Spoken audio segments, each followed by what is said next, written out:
Welcome to another episode of the Movie Brothers. I'm Ann. This is Kev. What's up? What's happening? What it is? I'm chilling, man. How are you, sir? I'm good, man. I'm good. Good. I'm doing well, man. We hope you guys are doing well also. We're reviewing the film Terminator Genisys for you today. I got a smile even when I just say the title. I have to laugh to keep from crying. But we'll get into that. This film is rated PG-13, has a runtime of 2 hours and 6 minutes. This is an action sci-fi film that we have on our hands. John Connor sends Kyle Reese back in time to protect his mother, Sarah Connor. But when he gets there, Kev, he finds out that things are very different than what he expected. Right. This film was directed by Alan Taylor, who's responsible for Thor: The Dark World. He also directed some episodes of Game of Thrones. So, he's got that under his belt. Yeah. This film stars Arnold Schwarzenegger. What'd you say? Arnold Schwarzenegger. Oh, okay. Thank you. Arnold is back. Jason Clarke, Emilia Clarke, Jai Courtney, and J.K. Simmons is in this film for no discernible reason. Yes, right? I love J.K. Simmons. Whiplash was a great film.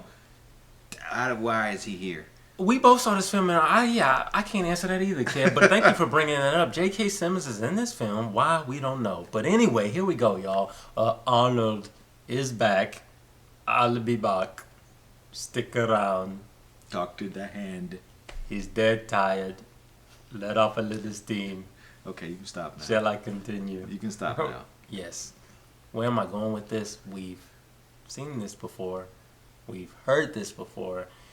There's nothing new that is introduced in this film, Terminator Genisys. And it's quite disappointing, especially to see a franchise that started off the way that it did, right, with Terminator. And what was that, 84, 85? Right. Then 1991, Terminator Judgment Day, which is, in my opinion, one of the best sci-fi films out there. Top notch, man. Mm-hmm. And here we are now in 2015 with this mess. We have Arnold Schwarzenegger. He's starring in this film, and he's showing up kind of old and crusty, Kev, literally. Yeah. But actually, that's kind of a fitting title for this film. Think about it, y'all. Terminator, old and crusty. We'll explain more as we continue. Yeah, I'm gonna go ahead and call a spade here, and this film is an incoherent mess. It picks and chooses which plot points it wants to develop, which ones it wants to drop completely, presumably to pick up again in a proposed sequel. I don't know. I hope not. I hope that we've seen the end of Terminator films.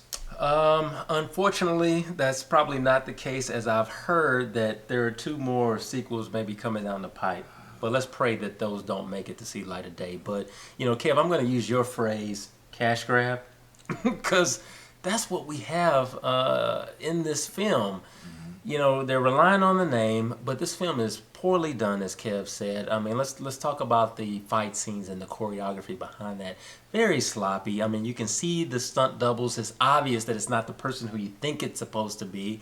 And how many times do we need to see Arnold or some Terminator get thrown through a wall? Yeah, right? I mean, come on, man. Or somebody gets shot in the kneecaps because Terminator, the T-800 has been programmed not to hurt or kill humans. Creativity, people. Inventiveness. Yeah, bad special effects. And this is not just any sci-fi film, but when you're using the name Terminator and you got bad special effects, come on. I mean, I get pissed off just even thinking about it. Just like, how dare you? This is basically a trend that has continued since T3. Okay, yeah, Rise of Machines. I mean, it hasn't gotten. They're pulling CGI from the 1991 Terminator Judgment Day with the whole morphing scenes, right? Because it's liquid metal, mercury. Terminators are made out of that, and they just beat that to death. It's abusive to a point. And Kev, I'm mad and angry at the same time. Just call me mangry, man. That's what you would describe me, how I feel about this. Yeah. It just pisses me off. Yeah. It's kind of hard not to walk out of the film with that particular feeling. The special effects are stale and played out. We've seen all this done before. There's nothing new under the sun here. We've seen Terminators thrown through walls, like I said before. We've seen liquid metal Terminators. We've seen all that type of thing. And this movie doesn't promise anything new, and when you think something new might happen, it never does. No, it does not. The acting. I just kind of, this is the only way I can kind of try to describe it. I could just like take it or leave it. You know, Right. you mentioned Emilia, you know, who we know from Game of Thrones. And Daenerys. yes, in my mind, I'm like, where's the mother of dragons when you really need her? Because I wish she could have just called all the dragons just to torch everything. You just said sick. Okay, go get And 'em. just torch the whole set and start over and remake this film into something that we could actually appreciate. Right, right. Jai Courtney. Okay, Jai Courtney takes over the role that was originated by Michael Biehn, the Kyle Reese character, but he lacks the grizzled presence of Michael Biehn. Okay, and Emilia Clarke. Okay, all she really is a pretty face in this film. Okay, we're supposed to accept that she is Sarah Connor, but there's nothing about her that is Sarah Connor like. Okay, Yeah. she lacks the inner strength, the courage of conviction, the crazy. Okay, she lacks all these characters that Sarah Connor is supposed to have, and as a result, we just really just see her as nothing more than just a little girl playing Sarah Connor. Yeah. Okay, she's just completely out of place and has no real chemistry with Jai Courtney either. Yeah, no doubt. Another problem in this film, Kev. This film is rated PG-13. And I'm a firm believer there are some films that should be rated R Right. and some that are PG-13 and so on. And the Terminator franchise deserves to be in that R category. I'm sorry, that's what you started out with. Yeah. With Terminator 1 and 2. And I think it should continue. I mean, ever since in 3, when they took that turn, Right. it hasn't been the same Well, since. you've got a tone that's been set. Yeah. Okay. And so basically, it tonally has shifted from something that was very hardcore to Right. something that's now a little bit flaccid. That's right. It is. Okay. Nice word choice there. Thank you. Thank you.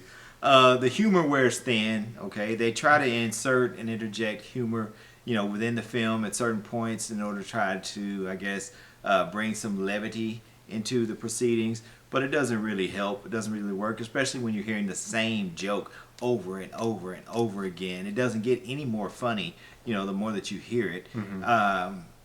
And it just seems out of place.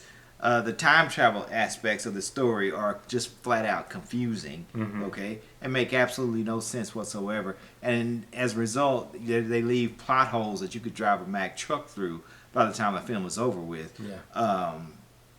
Supposedly, James Cameron signed off on this film as saying that this was the true sequel. That's what you told me, Kev. This was supposed to be the true That's what you sequel told me. to T1 and T2. I don't see that. Apparently, James Cameron did not see the final product. Maybe he saw a spec script or something like that. We'll give him the an benefit of the outline. doubt or something, all right? But hey, what can we say about that? I mean, James Cameron was not involved in this thing at all. Yeah.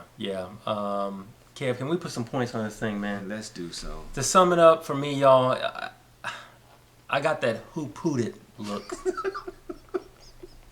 on my face. It was like as I was watching the movie, that's kind of was my look. Like, You give it the who did stank it? face. Yeah, man, because that's what it's like. Who did that? Who did this? Right? Y'all, I need to report a hate crime, but it's a mess all the way around. I give this film a 5 out of 10, and for some reason I feel like it should get a lower score, but I'll just 5 out of 10. You're being kind. You're Yeah. being kind. Jai Courtney, if you're not careful, buddy, you're going to be known as the guy who kills sequels. Okay? Starting with A Good Day to Die Hard to this movie. Dude. But give him Stay a break, far, Kev. far away from He's sequels. like, look, he's like, I just work here, y'all. All right, it ain't my fault. I just work here. That's true. And, he tries hard. But the bottom line is that this movie is just not good. And there was nothing that he could have done to save it. I give this movie a 3 out of 10. And I feel like I am being generous in that regard. Oh, man. 3 out of 10 for me. I'm Yeah. sorry. 3 from Kev, 5 from me. Even if you average that, you got a 4. Ouch. That's our show. Be sure to like us on Facebook. Or you can follow us on Twitter at The Movie Brothers. Yep. And make sure you subscribe to this channel. We are The Movie Brothers. I'm Ant. This is Kev. This is the place, the one and only place where we bring you nothing but the real on the real. Peace.